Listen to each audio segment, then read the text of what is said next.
Hello बच्चों, welcome to ज्ञान Sindhu coaching classes. आज जो सेशन की शुरुआत है वो कक्षा 10 विषय गणित की प्री बोर्ड परीक्षा 2026 के एक मॉडल पेपर के साथ में।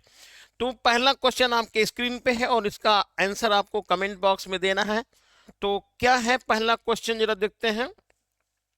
26 156 का लासा है 156। तो मासा यानी एचसीएफ कितना है वो आपको बताना है। ठीक है, तो फार्मूला क्या बनता है? मासा गुणे लासा बराबर होता है पहली संख्या गुणे दूसरी संख्या।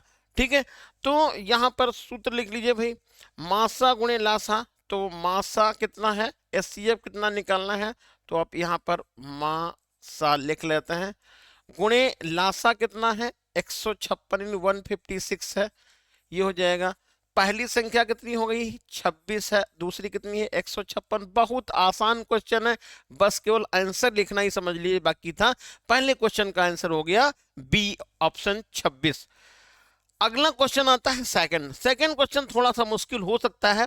क्या है, निम्नलिखित में से कौन सा सह अभाज्य संख्याओं का युग्म है वो आपको बताना है। तो सह अभाज्य संख्याएं कौन कौन सी हैं? तो ऑप्शन दिया है यहाँ पर 14,35, 18,25, 31,93 और 32,62। तो आपको यहाँ पर सह अभाज्य संख्याओं का गुण जो है युग्म बताना है। तो सह अभाज्य संख्याओं का युग्म बताने के लिए या जानने के लिए एक ट्रिक है, वो कौन सी है कि इन संख्याओं का मासा केवल एक होना चाहिए। मतलब इन संख्याओं का जब मासा निकालें तो कितना होना चाहिए, एक होना चाहिए। तो देखिए यहां पर इसका मासा तो 7 से दोनों कैंसिल हो रहे हैं, ये नहीं हो पाएगा। यहां पर 31 भी ये कट जा रहा है आपस में, और यहां पर 2 से भी कटेगा। ठीक है, तो इस तरह से कहते का मतलब हमारा ये था ऑप्शन बी एक ऐसा है जिसमें 18 और 25 लिखा हुआ है। ये किसी भी नंबर से नहीं कट रहे हैं दोनों, यानी इनका मासा हो गया एक। तो राइट आंसर हो गया ऑप्शन नंबर सेकंड। चलिए आगे बढ़ जाते हैं। अगला क्वेश्चन आता है थर्ड नंबर। बिंदु 5,0 और -12,0 के बीच की दूरी निकालनी है।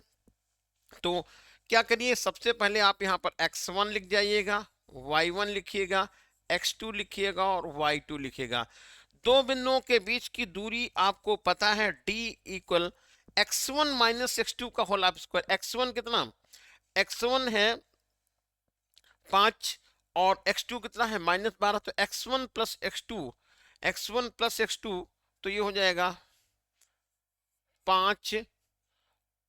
x1 माइनस x2 का होल स्क्वायर, तो ये माइनस माइनस प्लस हो जाएगा, प्लस यहाँ पर 12 हो जाएगा, 12 ये स्क्वायर बन गया। और प्लस y1 माइनस y2 तो 0 हो गया। तो d का मान निकल गया आपका ये 17 का स्क्वायर, और 17 का स्क्वायर उसका अंडर रूट निकालेंगे तो मान कितना निकल जाएगा, 17। ऑप्शन नंबर डी यहाँ पर हो जाएगा। अब अगला नंबर क्या है क्वेश्चन, वह छोटी से छोटी संख्या आपको बताना है जो 35, 56 और 91 से पूरी पूरी डिवाइड हो जाए, लेकिन प्रत्येक दशा में 7 शेष बचे। या इसको ऐसे समझ लीजिएगा, वो छोटी से छोटी संख्या आपको बताइए जिसको 35, 56 और 51 से विभाजित करने पर प्रत्येक दशा में, चाहे वो 35 से भाग करें, चाहे 56 से भाग करें, चाहे 91 से भाग करें, प्रत्येक दशा में शेष कितना आएगा, 7 होना चाहिए। तो ये बताना है। तो क्या करना है आपको, यहाँ पर 35, 56 और 51 का लासा निकाल लेना है। 35, 35 और ये हो गया 56 और 91, इनका लासा निकालना है। तो देखो यहाँ पर ये 5 से काटिएगा तो 5 सती 35 हो गया, और 5 से कोई कटने से रहा, यहाँ छोड़ दीजिएगा। ठीक है, अब 5 से नहीं कटेगा, अब 7 से काट दीजिएगा। 7 से कटेगा, 7 एकन्ना 7 और 7 तो 56 हो गया। ठीक है, और ये 91 हो गया है।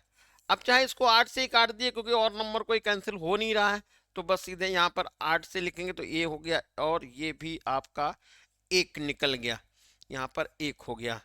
अब कितना बचा, 91 हो गया। अब 91 तो किसी ये है, 91 आएगा ये देखिए थोड़ा सा गड़बड़ हो गया भैया, 7 ये भी कट रहा था, 1 मिनट जरा फिर से देख लीजिएगा।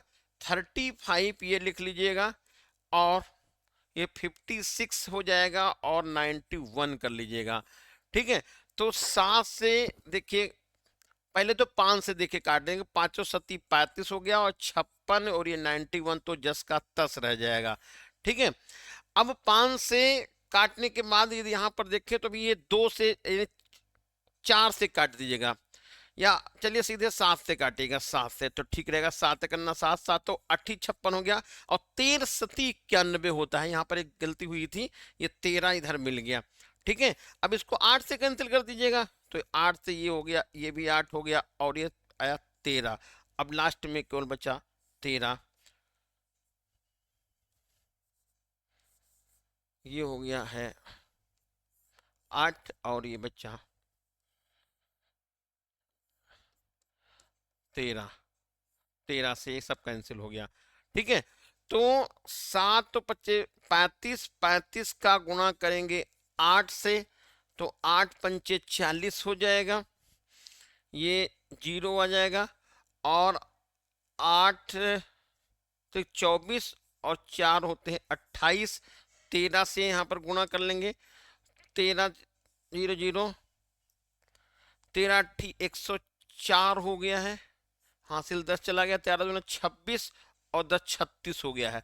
ठीक है, अब यहाँ पर देखिए प्रत्येक दशा में शेष 7 बचे, ये 7 शेष बचे, तो आपको 36 40 में क्या करना, 7 जोड़ देना है, और बस आपका आंसर हो जाएगा 3647। तो ऐसे क्या करना है, देखिए फिर से देख लीजिएगा, आपको इन संख्याओं का लासा निकालना है, जितना लासा निकल जाए उसमें +7 करेंगे, वही आपका आंसर हो जाएगा। अगला क्वेश्चन देखिए, ये है 8 के प्रथम 15 गुणजों का योगफल कितना होगा, वो आपको बताना है। तो देखिए प्रथम पद यहां पर कौन हो गया है, ये आ गया आपका 8। ठीक है, और प्रथम 15 पद, तो ये 8 16 हो जाएगा, 24 हो जाएगा, इस तरह से यहाँ पर ये n का मान कौन आएगा, कितना होगा, 15 n 15 हो जाएगा, इसका योग निकालना है। तो फार्मूला लगाना पड़ेगा समांतर श्रेणी का, s n equal n/2 2a plus n-1 into d. तो कितना आएगा यहाँ पर देखिए, n की जगह जगह पे कितना 15 है, अपान 2 कर लीजिएगा, 2 a के स्थान पे 8 लिख देना है, प्लस n-1, n कितना लिख लेंगे 15 - 1, और ये आएगा कितना 8 हो जाएगा। ठीक है, तो 15/2 लिख दीजिएगा, ये आएगा 8 दूनी 16, ये बन गया, और यहाँ पर ये आएगा कितना प्लस 15 में से 1 माइनस हो जाएगा, 14 आ जाएगा, और ये होगा 8 यहाँ से आ जाएगा। तो अब आपका बन गया ये 15/2 तो लिख ही लेंगे, 16 ये हो गया, 14 ठीक 112 हो गया, 112 ये बन गया। तो अब यहाँ पर देखिए 15/2 लिख लीजिएगा, 112 और 16 मिलके कितना आएगा 128 हो जाएगा, तो 128 लिख दीजिए आप यहाँ पर। ठीक है, अब 2 से डिवाइड कर दीजिएगा, तो 15/2 और गुणा 128, 2 से काट देंगे, 2 छाक 12 हो जाएगा, और 2 चौके 8 आएगा। अब गुणा करना बाकी रह गया है, तो 15 चौके 60 हो गया, तो यहाँ पर देखिए 60 का मैंने 0 लिख लिया है, और 15 का 90, और 6 96, यानी कि 960, ये हो गया आंसर। तो ऑप्शन चेक करिएगा, ऑप्शन नंबर यहाँ पर देखिए, पहला ऑप्शन दिया हुआ है 960, यानी 960। अब आते हैं अगले प्रश्न में, और अगला प्रश्न दिया हो क्वेश्चन नंबर 6, यदि द्विघात समीकरण 2x² + 2x + p = 0 का एक मूल -2 है, तो p का मान कितना है वो आपको बताना है। तो यहां पर क्या करिएगा, -2 लिखिएगा, स्क्वायर कर दीजिएगा, +2 और -2 करिएगा, और -p = 0। ये -2 का स्क्वायर हो जाएगा कितना 4 हो गया, प्लस ये 2 का स्क्वायर हो जाएगा -2, 2 गुणे -2 कितना आएगा, ये माइनस का 4 हो गया, -0 -p और इज इक्वल टू 0। ये तो दोनों कैंसिल हो गए, तो -p कितना हो गया 0, यानी कि p का मान कितना आया 0। और ऑप्शन चेक कर लेते हैं कौन सा, ऑप्शन नंबर ए यहाँ पर करेक्ट हो जाएगा। चलिए अब बढ़ जाते हैं अगले प्रश्न में। एक्स अक्ष पर स्थित बिंदु, एक्स अक्ष पर स्थित बिंदु, एक्स अक्ष पर स्थित एवं बिंदु 5,2 और 3,2 से समदूरस्थ बिंदु के निर्देशांक क्या होंगे वो बताना है।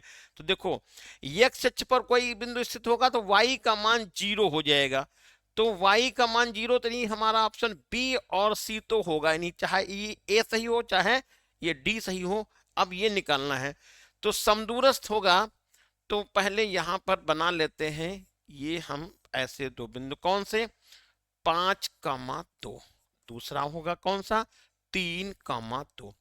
अब यहां पर कोई बिंदु एक्स अक्ष पर कोई स्थित होगा तो x,0, ठीक है, यानी कि हम इसको लिख सकते हैं x1, इसको लिख सकते हैं y1, इधर लिख लिया x2 और y2। पहले इसको हल कर लेते हैं, दो बिंदुओं के बीच की दूरी निकालिए तो क्या हो जाएगा, x1 माइनस x2 का होल स्क्वायर, यानी कि x माइनस 5 का whole square plus y1 minus y2 यानी कि 0 माइनस 2 का होल स्क्वायर, ऊपर लगाएंगे अंडर रूट, जिसको आप a माने इसको b माने, ये हो जाएगा ab।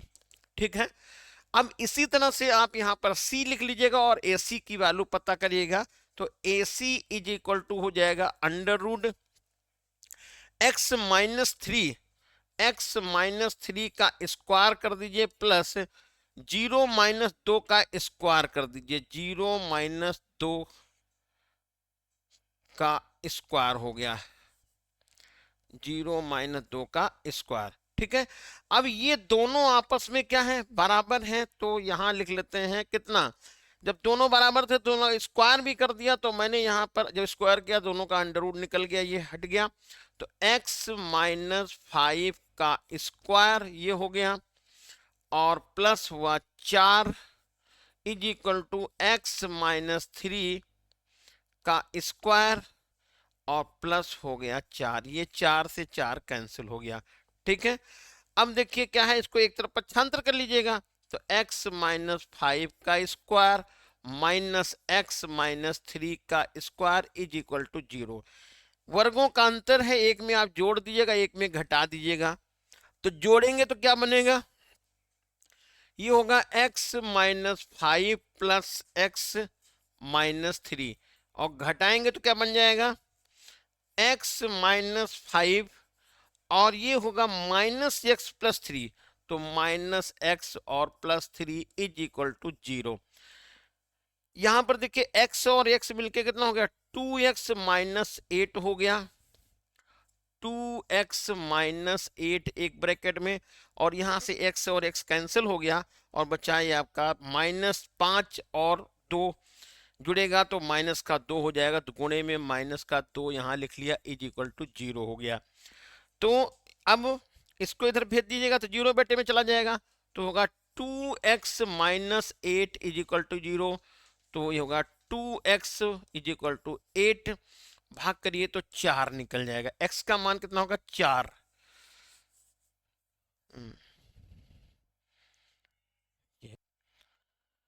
चलिए देखिए यहां पर x की वैल्यू कितनी निकल के आई, x की वैल्यू तो 4 आ गई है। अब देखिए जरा ऑप्शन में लाइएगा, ऑप्शन तो देखिए कोई मिल नहीं रहा, तो बाई चांस हो सकता है यहाँ पर गलती हो या फिर जो है ऑप्शन में गलती हो, तो ये देखिए यहाँ पर दूसरा कॉमन छूटा था, तो हो सकता है यहाँ पर कुछ गड़बड़ हो, लेकिन हम ऐसा कर लेते हैं नया ऑप्शन यहाँ बना लेते हैं, कौन सा, ये आएगा 4,0, ये वाला है हमारा करेक्ट आंसर। ठीक है, चलिए अगला देखिए क्या है नए यहाँ। ठीक है, अगला क्वेश्चन नंबर 8 देखते हैं क्या, समीकरण 2x square minus 5x plus 4 के मूलों की प्रकृति क्या होगी बताना है।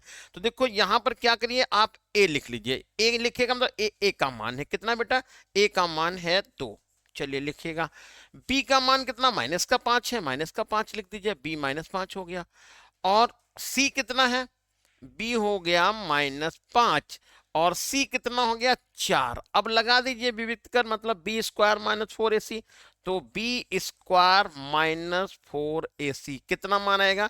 बी स्क्वायर की जगह पे क्या आएगा? बी स्क्वायर की जगह पे -5 का स्क्वायर करेंगे, -4। ए का मान कितना है? ए का मान 2 है, लिख लीजिए 2। और सी का मान कितना यहाँ पर है? सी का मान देखो 4 है, तो मैं यहाँ पर 4 लिख लेता हूं, बस हो गया काम। -5 का स्क्वायर करेंगे कितना हो जाएगा? प्लस का 25 आएगा, यानी 25, 25 यहाँ लिख दीजिएगा। और -4 × 16 दूना 32। अब बताइए भैया कौन सा आएगा ऑप्शन सही? मैं लिख दूं जल्दी से, कितना आएगा? -17। ठीक है, ये नहीं सॉरी, -7 आएगा, -7, क्योंकि 32 में से 7 माइनस हो जाएगा तो 25 घटेगा तो -7 बचेगा। अब -7 आ गया तो फिर कौन सा ऑप्शन सही होगा? देखिए वास्तविक तो होंगे नहीं, क्यों? क्योंकि बी स्क्वायर -4ac का जब भी मान निगेटिव आए तो वास्तविक नहीं होगा, यह सबको मालूम है। तो फिर कौन हो गया? काल्पनिक हो गया। ऑप्शन नंबर बी यहां पर करेक्ट हो जाएगा। अगला नंबर, दो त्रिभुज एक दूसरे के समरूप होंगे यदि इनके संगत कोण बराबर हो और यदि इनकी संगत भुजाएं अनुपातिक हो, ए और बी दोनों सही हैं, ठीक है, और इनमें से कोई नहीं। तो दो त्रिभुज समरूप कब होंगे ये आपको बताना है भाई, कौन सा सही होगा? Option number A, option B, या फिर ऑप्शन सी, फिर ऑप्शन। तो दो त्रिभुज वही समरूप हो सकते हैं जिनके संगत कोण बराबर हो या फिर इनकी संगत भुजाओं का अनुपात समान हो। तो इसलिए हमारा ऑप्शन नंबर ए और बी दोनों राइट हैं, मतलब ऑप्शन नंबर सी सही है। चलिए अब आगे बढ़ जाते हैं क्वेश्चन नंबर 10 में। क्वेश्चन नंबर 10 ये बता रखे हैं ओडीसी, ओडीसी ये वाला कोण, ये दिया हुआ त्रिभुज ओडीसी ये त्रिभुज, और ओबीए, ओबीए ये वाला, दोनों त्रिभुज कैसे हैं? समरूप हैं। और ये कोण दिया हुआ है 125 अंश का, ये वाला कोण 70 अंश है। तो आपको ओ ए बी का मान बताना है। ओ ए बी का मान कितना होगा ये बताना है। तो देखो ये 70 अंश है, तो ये वाला कोण भी 70 अंश हो जाएगा, ये 70 अंश हो गया, ठीक है। अब 125 180 से माइनस कर दीजिए जरा, 180 से 125 माइनस करिए तो कितना बनेगा? 10 में से 5 जाएगा तो 5 बचेगा, यहां पर बचेगा 7, तो ये 55 हो गया। तो ये 55 अंश तो ये बन गया, ठीक है। अब बताना कौन सा था? ओ A B, O A B इस वाले कोण को मान बताना। तो ये 55 इसके साथ में ये भी आ गया 55, तो 70 ये और 55 ये दोनों को आप जोड़ेंगे तो 125 ये बन गया। अब 125 से आ गया, 180 में से घटाएंगे तो कितना हो जाएगा? 55 ही हो जाएगा। तो ये वाला कोण कितना होगा? 55, 55 अंश, और ऑप्शन हो जाएगा पहला नंबर ए, ठीक है। अगला देखिए क्या है, यदि साइन ए और कॉस ए का मान बराबर है, 0 अंश और ये, तो 90 हो तो मान बताइए। साइन ए और कास ए का मान बराबर, देखिए थोड़ा सा ये गड़बड़ लिखा हुआ है लेकिन आप यहां समझिएगा। साइन ए और कास ए का मान कौन बराबर होता है? 45 का मान भी उतना होता है और कास 45 का भी मान उतना है। यहां पर कह रहे हैं थीटा का मान ये है 0 से बड़ा या बराबर है और 90 से कम है, ठीक। तो ऑप्शन नंबर कौन सा सही होगा? बी होगा, क्योंकि 45 अंश का साइन 45 का मान, कॉस 45 का मान दोनों सेम होते हैं। ऑप्शन नंबर बी होगा। अगला देखिए क्वेश्चन नंबर कौन आएगा? ये 12 नंबर सवाल थोड़ा इंपॉर्टेंट है, कठिन तो है नहीं बिल्कुल। साइन 15 अंश कास 75 अंश का मान निकालना होगा, तो इसका मान 1 आएगा, बिल्कुल रट्टा मान लीजिएगा, कोई दिक्कत नहीं है। कैसे लगाएंगे वो भी देख सकते हैं। यहां पर क्या करिएगा, कास लिखा है तो कास 75 को आप क्या लिखे? कास 90 माइनस 15 लिख लीजिएगा। कास 90 माइनस 15 लिखिएगा तो साइन 15 हो जाएगा, और साइन 15 हो जाएगा कितना?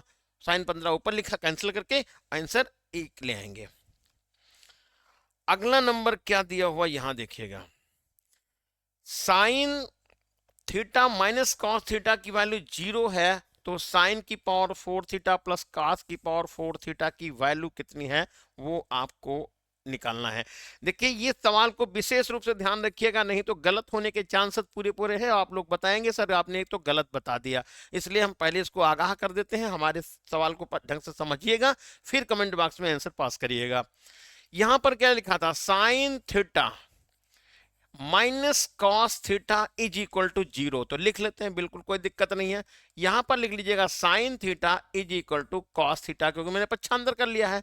अब क्या करें, दोनों तरफ हम मान लिखेंगे साइन और कॉस के, या चाहे अपना अपना दिमाग लगाइए, चाहे इसको हल करिए और थीटा की वैल्यू 45 अंश निकाल लीजिए, क्योंकि अभी हमने बताया था साइन 45 और कॉस 45 का मान सेम होता है। ठीक, यहां तक बात क्लियर हो गई। अब थीटा की वैल्यू 45 निकल गई, तो यहीं पे मान डाल दीजिए। फिर कितना, साइन की पावर 4 थीटा यानी 45 प्लस कास की पावर 4 यानी पावर थीटा 45 हो गया। अब कास 45 का मान तो 1/√2 होता है, बिल्कुल बात सही है, तो आप यहां पर 1/√2 लिखेंगे, लेकिन पावर कितनी लगाएंगे, 4 पावर लगाएंगे, प्लस 1/√2 की पावर कितनी लगाएंगे, 4। अब क्या करना है, इस 1/√2 को 4 बार लिख लेना है, तो मैं भी लिख लेता हूं, 1/√2 गुणा 1/√2 गुणा 1/√2 गुणा 1/√2 प्लस 1/√2 और गुणा 1/√2 गुणा 1/√2 और गुणा 1/√2। तो ऐसे हमने कर लिया। अब देखो इसको क्या लिख सकते हैं, बता बेटा, इसको तो मैं 1 लिख सकता हूँ, सॉरी इसको तो मैं आधा लिख सकता हूँ, आधा, तो 1 कितना हो गया, 2। इसको भी तो 1/2 लिख सकता हूँ, क्यों, 1/√2 और 1/√2 का मान तो 1/2 होगा, तो इसी तरह से 1/2 हो गया। अब यहां भी देखिए 1/2 और 1/2 ही हो गया। अब 1/2 गुणा 1/2 मिलके कितना आएगा, 1/4 गुणे में करेंगे तो 1/4 हो गया। ठीक, और उधर भी आएगा 1/4, ये मिलके कितना हो गया, 2/4, भाग करिए कितना आएगा, 1/2। आपका राइट आंसर होगा ऑप्शन नंबर बी। ठीक है, फिर से ध्यान दीजिएगा, आपको सबसे पहले साइन थीटा और minus cos theta is equal to 0 से ये हम मान निकाल लेंगे थीटा का मान आप यहां डाल देंगे, और फिर 45 निकलेगा, 45 के मान देखेंगे 1/2 होते हैं, तो इसको 4 बार गुणा करेंगे, उसको भी 4 बार गुणा करेंगे, और दोनों को आपस में जोड़ देंगे, फिर फाइनल आंसर निकाल लेंगे। अगला लिखा हुआ है, क्या है, ये लिखा है सेक ए प्लस tan ए और ब्रैकेट में 1 माइनस साइन ए का मान कितना है, वो आपको बताना है। तो देखो सेक ए को आप लिखते हैं 1/cos ए, और प्लस tan को लिखते हैं साइन ए अपान cos ए, ये तो हो गया। दूसरे ब्रैकेट में आ गया 1 माइनस साइन ए, ये हो गया। अब इसको हम लिख सकते हैं cos ए लघुत्तम ले लिया, और ऊपर बन गया 1 प्लस साइन ए, ब्रैकेट ऐसे लगा दिया, और ये 1 माइनस साइन ए लिख लिया, यहां तक कोई दिक्कत नहीं थी। अब क्या करिए, 1 प्लस साइन ए और 1 माइनस साइन ए को इसको एक साथ लिख जाइएगा, कैसे, ये cos ए को अलग कर दीजिएगा बटे में, और 1 प्लस साइन ए और 1 माइनस साइन ए, ये बन जाएगा 1 स्क्वायर माइनस साइन स्क्वायर है, ये आएगा कितना, 1 स्क्वायर माइनस साइन स्क्वायर है अपान कॉस है, और ये 1 square minus sine square this is cos square है, तो कॉस स्क्वायर बन गया, कॉस स्क्वायर हो गया, अपान कॉस है नीचे था ही कॉस है, स्क्वायर से कॉस कैंसिल हो गया, बचा कितना, कॉस से बचा, वही आपका आंसर हो जाएगा। ये ऑप्शन नंबर डी यहां पर करेक्ट हो जाएगा। अगला नंबर देखिए क्या है, चित्र में बिंदु ओ पर बिंदुओं ए और पी से देखने पर, ए से देखा गया और पी से देखा गया, अनुमान कोणों की माप कितनी है वो आपको बताना है। तो देखो ये पूरा कोण इन्होंने ये बताया है 45 अंश,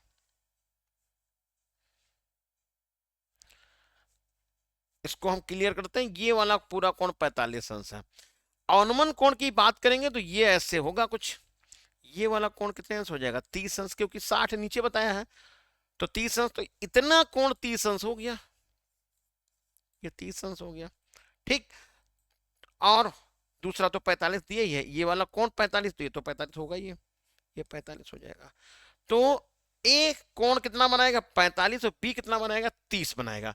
45 और 30 हमारा ऑप्शन सही होगा। ए और ए बिंदु ओ को बिंदु ए और पी से देखने पर, तो ए पर देखिए कंफ्यूजन ना हो, ए और पी से देखने पर ए पर 45 अंश का कोण बनेगा और पी पर कितना बनेगा 30 अंश बनेगा।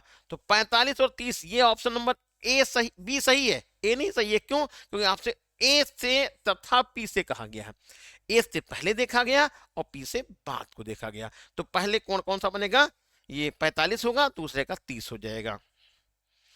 अगला नंबर देखिए क्या दिया हुआ है। त्रिभुज एबीसी में कोण बी जो है, त्रिभुज एबीसी में कोण सी 90 अंश है और एक ये मान tan ए का दिया हुआ है। तो ये मान आपको बताना है, यहां पर tan तो नहीं होगा बेटा, ये साइन ए होगा, sign A, sign A cos B plus cos A sine B, ये बनेगा। ठीक है, तो अब जरा समझिए, यहां एक कोण तो निकल गया और tan ए की बात करें तो आप कहते हैं ये 1/√3 है, तो मैं यहां पर कहूंगा tan ए का मान आएगा tan 30, तो ए की वैल्यू कितनी निकल जाएगी 30 अंश। तो ए का मान आपको 30 अंश मालूम हो गया। अब इसी तरह से कोण बी का मान पूछे तो कोण बी कितना हो जाएगा 60 अंश हो जाएगा। क्यों? क्योंकि 90 में से आप माइनस कर दीजिएगा 60 अंश, क्योंकि त्रिभुज के तीनों कोणों का मान तो 180 अंश होता है, 90 तो पहले ही निकल गया, तो दो कोण बचे उनका जो 90 होना चाहिए, 90 में एक 30 है तो दूसरा 60 हो जाएगा। अब ये जो लिखा हुआ है ये क्या लिखा है, ये sign A cos B plus cos A sine B. ठीक है, ये देखें एक तरीका तो है, आप ए की जगह पर 30 बी की जगह पर 60 लिखकर हल कर लें, आंसर निकल जाएगा। दूसरा, यदि इसको हम लिखें sine A cos B plus cos A sine B, तो साइन ए प्लस बी बनेगा। साइन ए प्लस बी का मतलब sine 30 plus 60, sine 30 plus 60 sine 90 हुआ, और साइन 90 का मान कितना होता है 1, जो कि ऑप्शन नंबर सी में लिखा हुआ है। चलिए आगे आ जाइए। एक घड़ी की मिनट की सुई जिसकी लंबाई यहां पर कुछ नहीं बताया है, 1 मिनट में सुई द्वारा बनाए गए त्रिज्य खंड का क्षेत्रफल कितना होगा। तो त्रिज्य खंड का क्षेत्रफल होता है पाई आर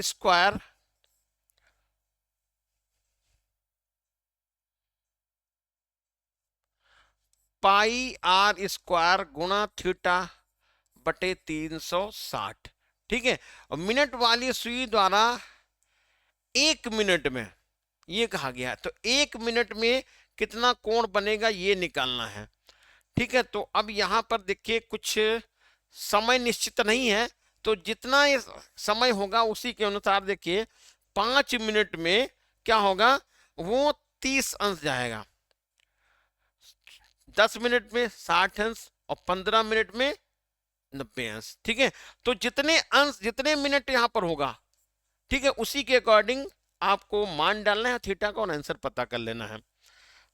अगला दिया हुआ है 1/2 सेंटीमीटर व्यास वाले किसी ठोस अर्ध गोले का संपूर्ण पृष्ठीय क्षेत्रफल कितना होगा। तो व्यास है तो त्रिज्या कितनी हो जाएगी 1/4 हो जाएगी, 1/4 ये त्रिज्या हो गई।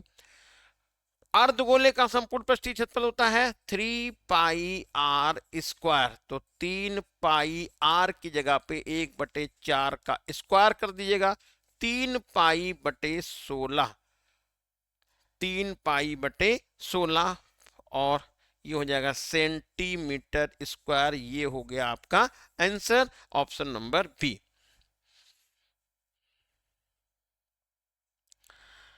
ये देखिए लिखा हुआ है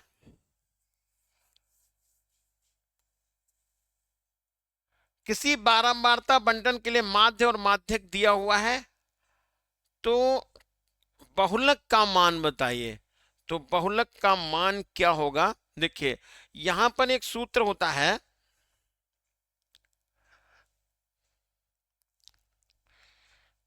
बहुलक बराबर ये और 3 गुणे मध्य का माइनस 2 गुणे समांतर माध्य।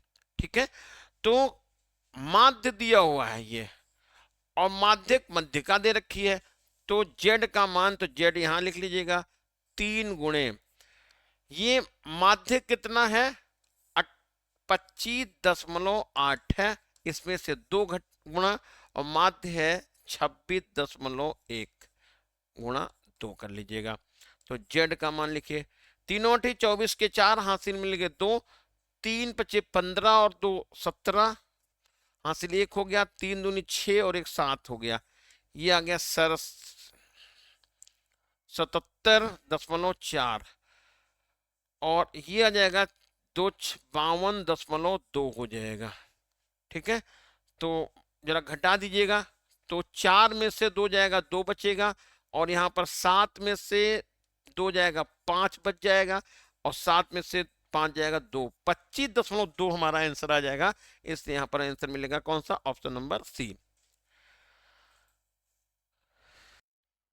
अब आता है क्वेश्चन नंबर 20, केंद्रीय प्रमित की माप कौन है, बारंबारता, माध्य, माध्यक, और ऑप्शन नंबर डी दिया है बी तथा सी दोनों। तो केंद्रीय प्रमित की माप है माध्य और माध्यक, बारंबारता नहीं है, इसलिए यहां पर ऑप्शन नंबर डी सही हो गया है। अगला क्वेश्चन देखो क्या है, दिया गया है मासा एचसीएफ का 9 है, लासा ये दिया हुआ है, निकालना है। तो देखो यहां पर क्या करना है, मासा गुणे लासा बराबर होती है पहली संख्या गुणे दूसरी संख्या। तो आपको क्या करना है, यहाँ पर 99 लिखना है और 153 लिखना है, ये दोनों संख्याओं का गुणा हो गया। मासा 9 हो गया तो 9 लिख लीजिएगा, और यहाँ पर लासा की जगह पर लासा लिख दीजिएगा। 9 से भाग करिएगा 11 हो जाएगा, 11 गुणा 153 करिएगा, जितना भी आंसर आए वही आपको अपनी कॉपी पे नोट डाउन करिएगा। चलिए अगला देखिएगा, ये दिया गया है 2 cos square 45 minus 1 is equal to cos theta. तो थीटा का मान कितना है वो आपको बताना है। तो यहां पर क्या करना है, 2 cos स्क्वायर, तो मैं यहां पर 2 लिख लेता हूं, cos स्क्वायर 45 है, cos 45 का मान कितना गया, cos 45 का 1/√2 होता है, इसका स्क्वायर कर देंगे तो यहाँ पर 1/2 हो जाएगा, और माइनस का 1 हो गया, ये लिखे इज इक्वल टू cos, ये होगा थीटा, लिख लीजिए। ये 2 से कैंसिल हो गया, 1 - 1 हो गया, और ये हो गया कितना, cos थीटा, ये तो 0 आ गया। तो cos theta is equal to कितना आ गया, 0, यानी थीटा का मान यहाँ पर निकालेंगे तो cos 90 हो जाएगा, यानी cos थीटा लिखिएगा, cos theta is equal to cos 90, क्योंकि cos 90 का मान 0 होता है, थीटा का मान कितना निकल गया 90, ये हमारा आंसर आ गया। अगला देखिए क्या है, 4, y और 12, 3 के बीच की दूरी 10 मात्रक है, तो y की वैल्यू कितनी है वो आपको निकालना है।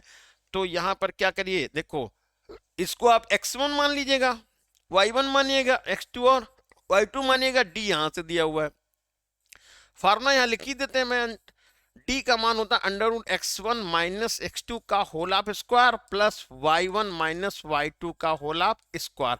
बस इसी फार्मूले में मान डालना है, स्क्वायर करना है, तो ये वाला रूट जो होगा वो हट जाएगा और सीधा आपका आंसर निकल जाएगा।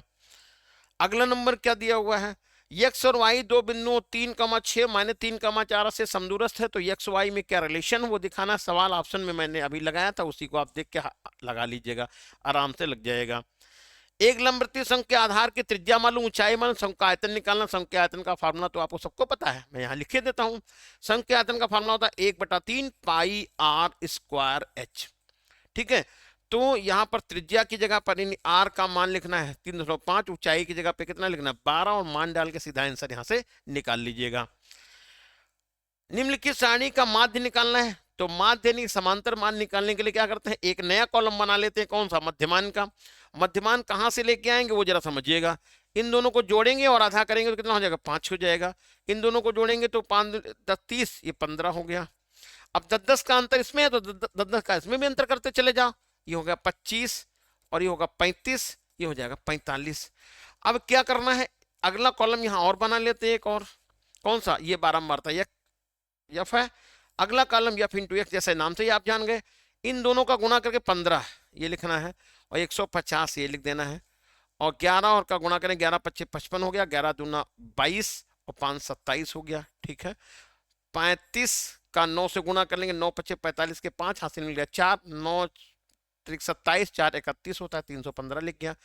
और 45 का 7 से गुणा करेंगे, 7 × 5 = 35 के 5 हासिल में 3, 7 × 4 = 28 और 3 31, ये हो गया। ठीक है, 7 25 पत्ते के पास, 7 28 और 3 31। ठीक है, अब देखिए इन सबको आपस में जोड़ना है। ठीक है, ये सब जोड़ लेंगे जितना भी आ जाए और फिर सूत्र लगा देंगे। क्या हो जाएगा, समांतर माध्य बराबर सिग्मा एफ एक्स अपान सिग्मा एफ, मान डालना, सीधा आंसर पता करना। यानी आपको बारंबारता का जोड़ करना है और इसका जोड़ करना है, दोनों का जोड़ करके भाग करके आंसर लिख देना है। चलिए अगला दिया हुआ है, द्विघात समीकरण के शून्य ज्ञात कीजिए और उनके गुणांकों में संबंध बताइए। तो शून्य के लिए क्या है, ये देखिए, इसको जरा सीधा सही लिखिएगा, एक्स स्क्वायर लिख लीजिएगा, प्लस का 7x लिखिएगा और प्लस का 12 इज इक्वल टू 0 लिखिएगा। अब इसके गुणनखंड करने हैं, तो गुणनखंड करना, 12 के गुणनखंड करिए, 4 तिया 12 और 4 + 3 मिलके 7 हो गया। अब ये सवाल सबसे लग जाएगा आराम से, कोई दिक्कत नहीं आएगी। दो संख्याओं के वर्गों का अंतर है 180, छोटी संख्या का वर्ग बड़ी संख्या का 8 गुना है, दोनों संख्याएं बताना है। तो आप ऐसा करिएगा, एक संख्या x मानिएगा, दूसरी y मान लीजिएगा। तो मैंने एक संख्या x मान ली और दूसरी कौन सी मान ली, y मान ली। अब दो संख्याओं के वर्गों का अंतर 180 है, तो x स्क्वायर लिखिएगा माइनस y स्क्वायर लिखिएगा और 180 लिख दीजिएगा, यहाँ कोई दिक्कत तो है नहीं। अब दूसरा क्या कहा, छोटी संख्या का वर्ग बड़ी संख्या का 8 गुना है, तो छोटी संख्या यहाँ पर y हो गई, छोटी संख्या का और बड़ी संख्या का 8 गुना छोटी संख्या का वर्ग करिएगा, और बड़ी संख्या का 8 गुना बड़ी संख्या कौन है, x है, इसका 8 गुना करिएगा, 8x। बस यही वाली वैल्यू यानी y स्क्वायर की जगह पे हम 8x लिखिएगा और आगे इसको द्विघात समीकरण से हल करके आंसर पता कर लीजिएगा, वही आपका आंसर मिल जाएगा। ठीक है, अगला जो दिया हुआ है, सिद्ध कीजिए किसी बाह्य बिंदु से किसी वृत्त पर खींची गई स्पर्श रेखाओं के बीच का कोण स्पर्श बिंदु को मिलाने रेखाखंड द्वारा अंतरित कोण का संपूरक होता है। नहीं, ऐसे दिखाना है कि स्पर्श रेखाओं, एक किसी वृत्त पर जो स्पर्श रेखाएं जो खींची जाती हैं, तो केंद्र पर जो कोण बनता है स्पर्श रेखाओं द्वारा और जो बिंदु पर कोण बनना है, उन दोनों का योग कितना होता है, 180 अंश होता है। ठीक है, आराम से इसको लगाइए, लग जाएगा, कोई दिक्कत नहीं आएगी। अगला देखिए, ताश की गड्डी को अच्छी तरह से फेंट कर 52 पत्ती में से एक पत्ता निकाला गया है। प्रायिकता ज्ञात कीजिए कि निकाला गया पत्ता बादशाह होगा या बादशाह नहीं होगा। देखिए इसके लिए आपको क्या करना पड़ेगा, ताश की गड्डी पे थोड़ा सा दिमाग दौड़ाना पड़ेगा, किस तरह से पत्ते होते हैं, कैसे होते हैं, किस रंग के होते हैं, कौन कौन से होते हैं, वो पता करना पड़ेगा। हम आपको बताते हैं, पहले समझिएगा। देखिए ताश की जो पत्ती गड्डी में 4 प्रकार के पत्ते होते हैं, एक हो गया, ये 2 प्रकार का हो गया, एक 3 प्रकार का, ये चौथे 4 प्रकार के पत्ते हो गए। इसमें भी 13 होते हैं, इसमें भी 13 होते हैं, इसमें भी 13 होते हैं, इसमें भी 13 होते हैं। कुल मिला के बोले तो कितने पत्ते होते हैं, 12 होते हैं। यहाँ तक भी कोई दिक्कत नहीं है। जो जो पत्ता पहले नंबर में होता है वही वही पत्ता दूसरे नंबर में होता है, वही तीसरे में होता है, वही चौथे में होता है। यहाँ तक भी कोई दिक्कत नहीं है। तो आपसे कहा कि 52 पत्तों को अच्छी तरह से मिला दिया गया है और एक पत्ता निकाला गया है। अब वो पत्ता बादशाह होगा या नहीं होगा, इसकी प्रायिकता निकालनी है। तो अभी मैंने बताया जो जो पत्ते होते हैं वो पहले में, दूसरे में, तीसरे में, चौथे में होते हैं। तो यदि हम आपसे पूछें कि भैया बादशाह इस गड्डी में कितने होते हैं, तो सबका जवाब होगा सर बादशाह तो इसमें 4 होते हैं। बिल्कुल बात सही है, 4 हो गए। तो 4 पत्ते यानी 52 में से प्रायिकता का मतलब होता है जो आपके मतलब का हो वो ऊपर लिखा जाएगा, जो टोटल होगा वो नीचे लिखा जाएगा। ठीक है, अब जरा बताइए 52 पत्तों में से एक कोई पत्ता निकालना है और वो बादशाह निकले, तो उसके लिए क्या होगा, 4 पत्तों में से कोई एक होगा, तभी तो आपके मतलब का होगा। कौन सा एक, चाहे इसमें का बादशाह हो, चाहे इसमें का, चाहे इसमें का, चाहे इसमें का हो। तो आपने कहा था 4 में से कोई एक निकलेगा, तो हमारे मतलब का है 4 हो गया। और टोटल पत्ते कितने हैं, 52 हो गए। तो 4/52 प्रायिकता निकल गई बादशाह होने की, भाग कर दीजिए आप, तो आएगा 13। तो 1/13 प्रायिकता निकल गई बादशाह होने की। अब बादशाह नहीं होगा, इसकी प्रायिकता क्या होगी, क्या करिएगा, 1 में से आप घटा दीजिएगा 1/13 को, 13 करना 13, 13 में से 1 जाएगा तो 12, 12/13। अब यदि हम आपसे कहें कि भैया ये बताओ 52 पत्तों में से एक पत्ता निकालेंगे तो बादशाह निकलेंगे, चांस ज्यादा है कि कम है, तो सबका जवाब होगा सर कम है चांसेस। क्यों, कि वो 4 पत्ते तो है ना, तो फिर बादशाह न निकलने की प्रायिकता कितनी है, 12/13 है। ठीक है, और बादशाह न निकलने की प्रायिकता 1/13 जो कि बहुत कम है। ठीक, तो समझ में आ गया होगा।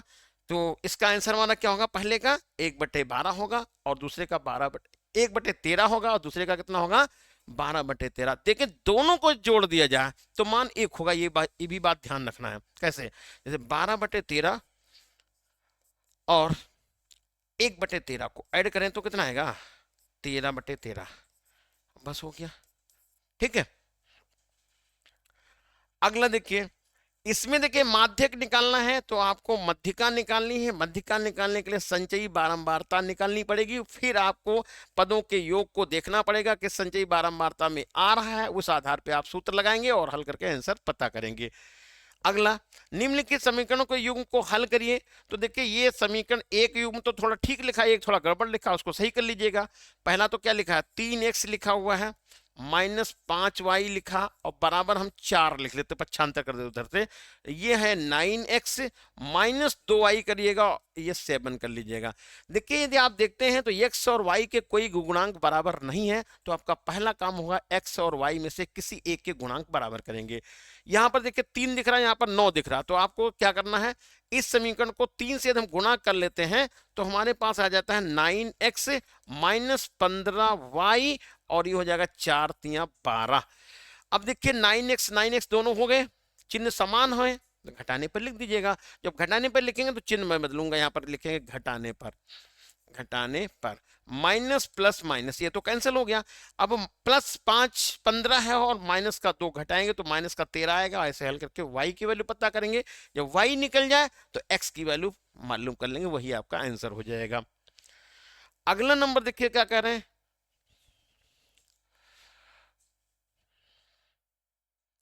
दो संख्याओं को उलटे पर योग 66 है। देखिए सवाल में थोड़ा जो है कुछ छूट गया है हिस्सा, चलिए इसको कैंसिल कर दीजिएगा।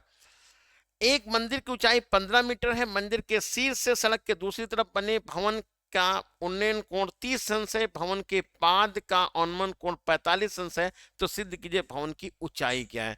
देखो एक मंदिर की ऊंचाई है 15 मीटर, भवन के शीर्ष से सड़क के दूसरी तरफ बने भवन के शीर्ष का उन्नयन कोण, भवन के शीर्ष का उन्नयन कोण है 30 अंश और उसके पाद का उन्नयन कोण है 45 अंश, तो भवन की ऊंचाई क्या होगी? देखिए एक ये यहां पर है सड़क और एक तरफ है यहां पर कोई ये मंदिर बना हुआ। मंदिर की ऊंचाई 15 मीटर है तो मैं इसको 15 मीटर फिलहाल लिख लेता हूं। मंदिर के शीर्ष से सड़क के दूसरी ओर बने भवन के शीर्ष का उन्नयन कोण 30 अंश है। इस साइड को ये मकान बना हुआ है, मंदिर की हाइट कम है, मकान की ऊंचाई ज्यादा है। ठीक, अब क्या है, ये कह रहे हैं मंदिर के शीर्ष से, तो ये हमारा ये ए और बी क्या है? ए बी तो मंदिर है। मंदिर के शीर्ष से सड़क के दूसरी ओर बने भवन का शीर्ष, तो ये दूसरी तरफ भवन बना हुआ है, इसको मैं यहां लिख लेता हूं मकान भैया या भवन कोई है ये। मंदिर के शीर्ष से, देखिए बहुत आराम से पढ़िएगा, मंदिर के शीर्ष से सड़क के दूसरी ओर बने भवन के शीर्ष, तो ये भवन का शीर्ष हो गया ये वाला। ऐसे शीर्ष का उन्नयन कोण 30 अंश है, तो मैं इसको यहां पर उन्नयन कोण 30 अंश दिखाता हूं। ये 30 अंश उन्नयन कोण हो गया। और भवन के पाद का अनुमान कोण, भवन के तल का आधार का अनुमान कोण बताया 45 अंश है, ये चीज इन्होंने बताई 45 अंश है। तो आपसे पूछा क्या गया है? पूछा गया है इसकी भवन की ऊंचाई, ये ऊंचाई आपसे पूछी है, इसको x मान लीजिएगा। यदि इतनी यहां पर ए बी, इसको सी, इसको डी, यहां पर मैंने ई लिख लिया है। डीई की वैल्यू आपसे पूछे तो कितनी हो जाएगी? तो सबका जवाब मिलेगा सर एच में से 15 आप माइनस कर दीजिएगा, तो मैं यहां पर एच -15 लिख लेता हूं, ये चीज ठीक है। अब एक तरफ पहले ये लगा दीजिएगा, tan 30 बराबर हो जाएगा h -15/x। ठीक, दोबारा लगाइएगा tan 45, क्योंकि ये कोण 45 है तो इधर वाला भी कोण 45 बनेगा। tan 45 क्या हो जाएगा? लंब बटे आधार 15 बटे ये हो जाएगा x, और यहां से x और की वैल्यू मानने करेंगे, और जब x का मान पता चल जाए तो उसमें डालिएगा तो h का मान भी निकल जाएगा।